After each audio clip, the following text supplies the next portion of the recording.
Yeah, you know what? Screw it. It's floor time, baby. Man, that was certainly a game. That was certainly a game of hockey that was played. I'm gonna adjust the camera just a little bit. There we go. It's floor time, baby. Bruins lose. 2-1 in overtime to the New York Rangers as they were celebrating Eras Night. Unfortunately for Taylor Swift fans, this does not mean that we were not listening to Enchanted during every single play stoppage. We were also not listening to Wonderland. We were not listening to Shake It Off. We were not listening to many Taylor Swift songs. It was not that kind of Eras. It is, for much to the chagrin of some of my friends, including myself. I will admit I don't hate much of her discography. It's not great. It's not horrible, but it's decent music. But that is very, very, very beside the point. The Eras Night tonight was concerning the lunch pail era of the Big Bad Bruins organization. Notably from around the late 70s to the early 90s, and man, the matchup tonight was very it was very much the matchup tonight very much was it brought us back to that, because the Bruins, they lost, but they played their hearts out tonight. I'm not gonna lie, I was a couple days ago, years old, when I found out that Mountain Dew Code Red came in cans.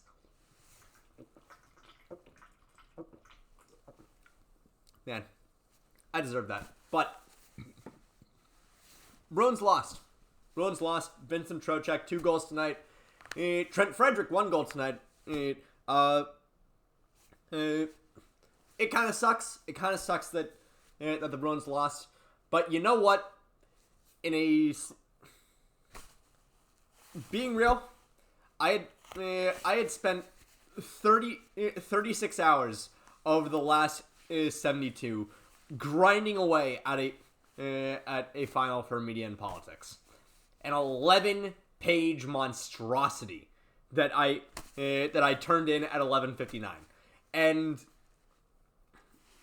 earlier today I completed one of my other finals, which means honestly the rest of the way until Thursday is kind of a cakewalk, and so I needed a little bit of action tonight. Not that kind of action. Not that kind of action. But this, like I said, it was very, very reminiscent of the Big Bad Bruins of the lunch pail era. Because, my God, this game was gritty. This game was gritty to hell and back. And not necessarily in the best way possible. There was a lot of pushing, shoving, scratching, and a bunch of other stuff. The main thing that happened, probably the catalyst of it all, honestly. Jacob Trouba boarding, not exact. Yeah, I'm comfortable in saying this. Jacob Trouba boarding Matt Patra, putting him down, and taking him off the ice is for, I think, the rest of the second period, and this did not get called. So what happens immediately after? Trent Frederick. You know how he likes to fight? Man, Trouba did not stand a chance. Trouba was just... Freddie just dropped the gloves with Trouba, and then like 1, 2, 3. It was so good. It was... Hang it in the Louvre. Hang it in the Louvre. It was incredible. It was incredible. Well, I think afterwards, Frederick would go on to. Actually, no, it was earlier on. Frederick would go on to score a goal. Frederick would score a goal against Shesterkin. Shesterkin played really well tonight, but he was not the better goalie. And yes, I know it's hard to say that the goalie that won was not the better goalie, but my God, Jeremy Swayman might have genuinely had the best game of this season so far. Insane, just diving left and right, making insane saves that would have been unthinkable for other goalies. And the main thing that killed him, I have to ask, what kind of blackmail material do y'all think that Patrick Brown has on Don Sweeney? What is it? And I sincerely hope that it's nothing akin to what just happened on the Senate floor earlier today. If you don't understand that, you Google it. I'm not saying it on here, but man, to not only be able to keep playing for this organization, but to have the center position, to not only have the center position, but to take that away from Johnny Beecher. What are you doing? What are you doing? What are you doing? Johnny Beecher legitimately has been one of the most consistent players that the Bruins have had this season. He has always he's been big, fast. He has been everything that we've needed him to be. He is a beast at the dot. He generates momentum like it's nobody's business. Yes. Again, there's a little bit of a problem with the scoring touch, but at the same time, as a fourth line center, you're not going to be scoring too often. But he still manages to make it work sometimes. I could genuinely see Beecher walking out of this season with 20 points. I could genuinely see that, which for a rookie on the fourth line is pretty damn good. Now on to the rest of the game. I'm not gonna lie. There are a few bits and pieces here that I'm not really too concerned about, or rather, I didn't really pay attention to. Mainly because I'm tired, guys. Like I said on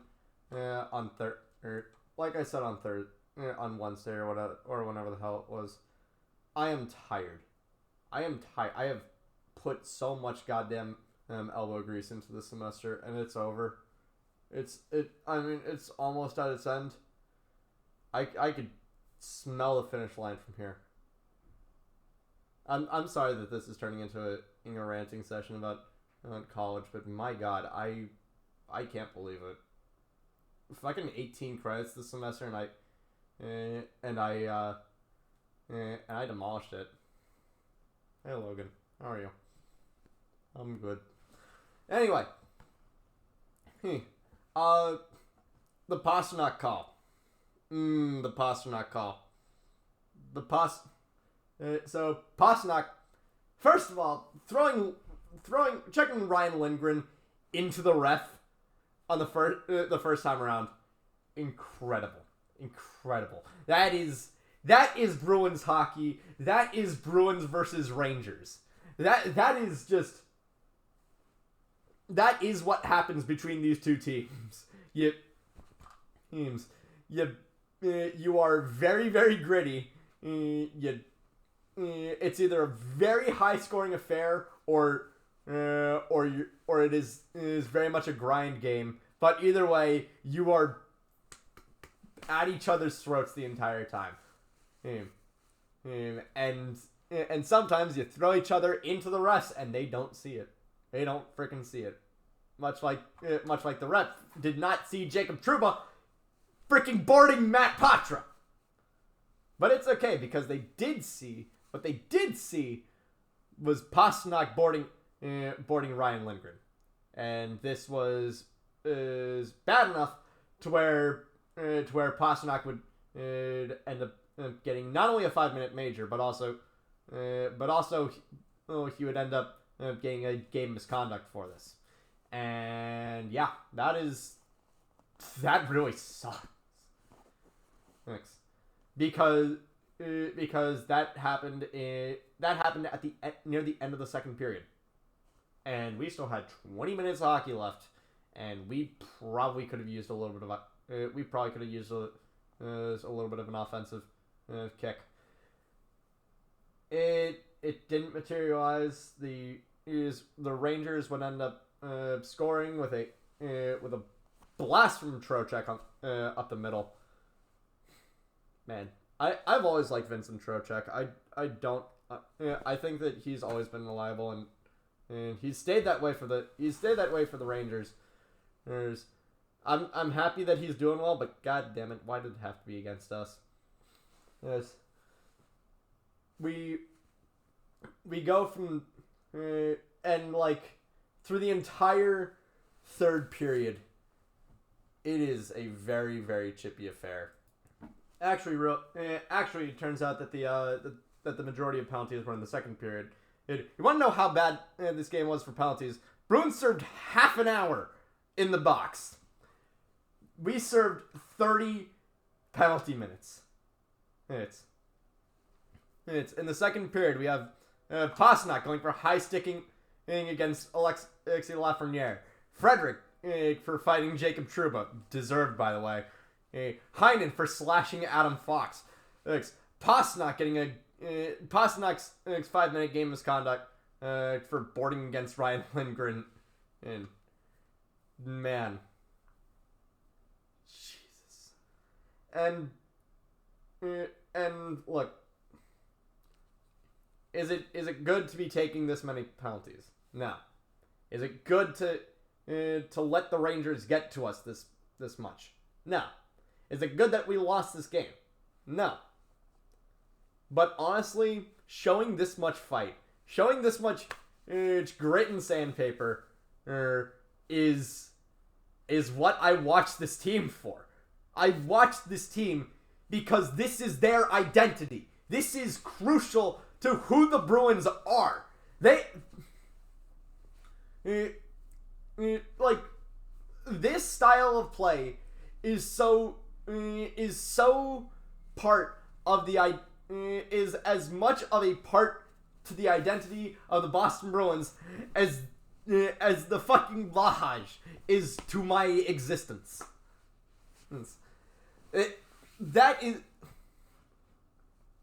This was floor time for the Bruins. This was floor time. Was it the best time? Was it necessarily is it necessarily something that is going to help them in the future? No. 2 points are always better than 1. Although 1 point is always better than 0. Well, and I'm happy that we always got 1. And you know what? The Bruins deserved this one. This one pity point. I know there are a lot of games where like, you didn't deserve to get that. You don't deserve that pity point. How did you manage to get it to overtime? Bro, this was just a really big back and forth game. But yeah, is it necessarily something that's going to be helpful to them in the future? Probably not. Probably not much. It's probably not going to. I don't really think that that losing to a conference rival, especially one that is battling you for supremacy in the East. I don't think that's necessarily the greatest thing to give them another win against you. But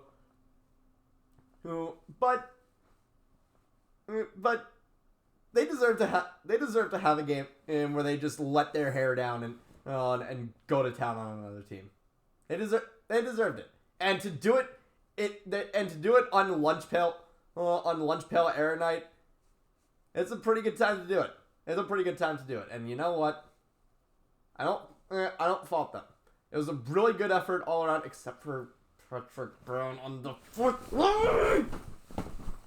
Man, I think we're gonna call it here. Wow, man. Thank you all so much for watching. I will see you guys on Tuesday when I am more rested and only have one more final to do. Thank you all so much for watching, and take care.